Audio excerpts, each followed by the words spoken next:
Hi hello welcome to my channel. ഇന്നൊരു സ്റ്റേക്കേഷന് പോയാലോ? അപ്പോൾ ഇന്ന് നമ്മൾ പോയേക്കുന്നത് ഒരു സ്റ്റേക്കേഷന് വേണ്ടിയിട്ടാണ്. അത് കാസ്വ എന്ന് പറയുന്ന ബീച്ച് റിസോർട്ടാണ്. വർക്കലയാണെന്ന് തന്നെ നമുക്ക് തോന്നത്തില്ല. വളരെ ഒരു ലക്ഷറിയസ് ആയിട്ടുള്ള ഒരു റിസോർട്ടാണ്. വളരെ നേച്ചർ ഫ്രണ്ട്ലി ആയിട്ട്, അതുപോലെ നല്ല ഗ്രീനറിയും ആംബിയൻസും ഒക്കെ ഉള്ളൊരു സ്ഥലമാണ്. ലൈറ്റിങ്ങിൻ്റെ കേസ് ആയാൽ തന്നെ നല്ല രസമായിട്ടാണ് അവിടെ അറേഞ്ച് ചെയ്തിരിക്കുന്നത്. ഈ റിസോർട്ടിൽ നിന്ന് 900 മീറ്ററാണ് വരുന്നത് ബീച്ചിലേക്ക്. അതായത് തിരുവമ്പാടി ബീച്ചിലേക്ക് 900 മീറ്ററും ക്ലിഫിലേക്ക് ഏകദേശം 1 മീറ്റർ അടുപ്പിച്ചേ ഉള്ളൂ നടന്നു പോകാനായിട്ട്. നമ്മൾ ബീച്ചിലേക്ക് പോകുന്ന വഴിയിലാണെങ്കിലും ക്ലിഫിലേക്ക് പോകുന്ന വഴിയിലാണെങ്കിലും ഒരുപാട് സ്റ്റോൾസ് ഉണ്ട്.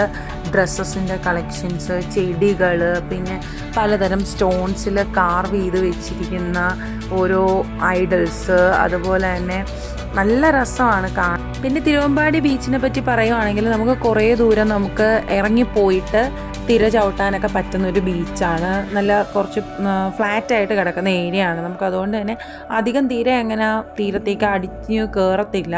നമുക്ക് കുറേ നേരം കുറച്ചകത്തേക്ക് തന്നെ നമുക്ക് നടന്ന് പോകാൻ പറ്റുന്നൊരു ബീച്ചാണ് തിരുവമ്പാടി ബീച്ച് എന്ന് പറയുന്നത്.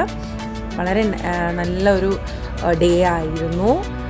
പിറ്റേന്ന് ഞങ്ങൾ സൺറൈസൊക്കെ കണ്ടതിന് ശേഷം നേരെ എക്സിറ്റ് ചെയ്തു. അപ്പോൾ ഇത് മോർണിംഗ് വ്യൂ ആണ് നമ്മുടെ റൂമിൽ നിന്നുള്ള. ഇത്രയേ ഉള്ളൂ. Thank you.